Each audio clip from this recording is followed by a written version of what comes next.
It's 1985. You turn the key, the front door clicks, and the house answers with nothing. No, how is school? No footsteps, just the hum of the fridge and your backpack hitting the floor. You make a snack, flip on the TV, and learn to act like this is normal. Now picture a kid today. A phone is up, a camera is on. Someone says, "Good job," right away. So here's the question that lingers. What happens when you grow up without anyone cheering from the sidelines? If you've felt quietly tough, quietly tired, or hard to read, you're not turning cold. You're carrying a training you never asked for. In a minute, we'll go back to that door and see what it really cost. And then you notice something else. You were born after the baby boomers and before the millennials, right in the squeeze. The grown-ups were tired, working, splitting up, starting over. Maybe your parents traded weekends and quiet tension, and you learned not to add one more problem to the table.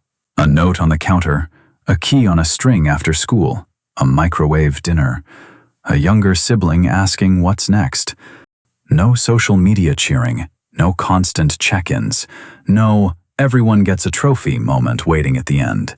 You thought it just made you practical and self-sufficient, but it also trained you to keep your needs small. And that's where the story starts to turn. Here's what hits later. Being a latchkey kid wasn't a story you told, it was a routine you lived. The door clicks, you step into an empty house, and you move quietly so it feels less empty. You pour cereal, start homework, keep an ear out for the phone, and learn to solve little problems before anyone comes home. There's no place to post it, no hearts, no comments, no one saying, "I see you trying." No ribbon for simply showing up. You thought that made you tougher than other kids. It did. But it also taught you to treat being noticed like a bonus, not a need. And that lesson shows up in your family now. The part nobody warns you about is what that quiet house teaches you. When nobody clapped, you stopped waiting for it. When nobody showed you how, you figured it out anyway. Burned toast, a leaky faucet, a hard talk at the kitchen sink. When nobody stepped in, you took the weight and carried it.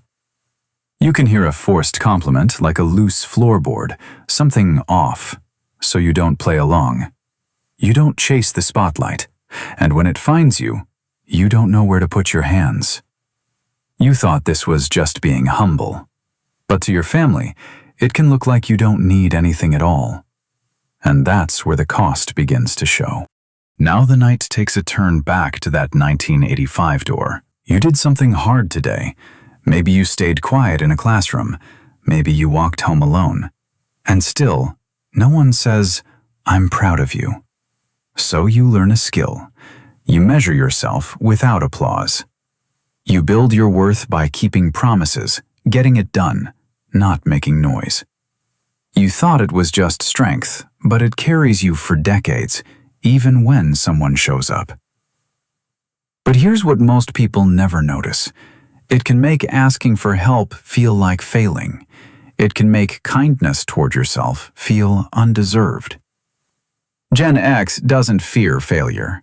They fear becoming a burden, and that fear shapes everything that comes next. And this is where it starts to cost you. At a family dinner, someone asks, "You're good, right?" And you give that familiar shrug that closes the door. A boomer talks about what he built, a millennial talks about who she's becoming, and a Gen Z kid is already recording the table. In that room, your quiet isn't empty, it's just invisible. But you grew up when nobody was watching, so you learned to keep going without narrating your life. At dinner, you shrug and say, "I'm fine." You thought quiet meant strength, but it can also mean carrying it alone. And that's the part that gets misread. In a second, we'll look at what you're good at. Here's what surprises people when they finally look. You can move between worlds. You remember payphones and paper maps, and you still learned the smartphone without making a speech about it. At work, you fixed the thing. At home, you fixed the thing. Wi-Fi, a leaky sink, a kid's resume. then went back to your coffee. You thought being low-key meant you had less to offer, but it often means you don't need a stage to be solid. You're loyal without fanfare, practical without drama. You became the bridge between old rules and new tools, and your family walks across it every day. But that bridge gets tired, and we're about to name why in the middle years. There's another layer that's harder to admit. Midlife can feel like standing in the middle of a busy hallway. You're driving to your mom's doctor visit, answering your son's text, and staring at the grocery bill in the parking lot, and still saying, "I'm fine." You thought staying quiet would keep the peace, but it can also keep your needs invisible. They reach to help, and you say, "I've got it," before their hand even closes. That doesn't mean you did anything wrong. It's how you kept everyone steady. But the same habit that protected them can leave you feeling unseen when you finally need a hand. And the next part explains why your silence gets mistaken for fine. Here's the part most people never hear. When you go quiet, it isn't because your heart shrank. It's because you're still listening for that old door click, making sure everyone else is okay before you take up space. You thought staying silent would keep you from needing anything, but it often means your family assumes you don't want anything either. Wanting less noise is not the same as loving less. They see your calm face and think you're distant or done. What's really happening is you're trying not to add weight to anyone's day. This is the story they never get told. And once you see that, the ending of your own story starts to change. That question returns. What happens when you grow up with no one cheering? You learn to keep going without a witness. You learn to say, "Good job," in your own head and move on. Your family mistakes that quiet for nothing needed. You're not cold. You're trying not to be a burden, the way you learned in that empty house. The change isn't a new personality, it's a new reading. Your silence often means, "I've got it," not "I'm fine." At family dinners, you wave off help with a quick smile, and the conversation moves on like your need never entered the room. The door still clicks, and you're allowed to be noticed. Growing up without applause didn't remove your need to be seen, it trained you to hide it.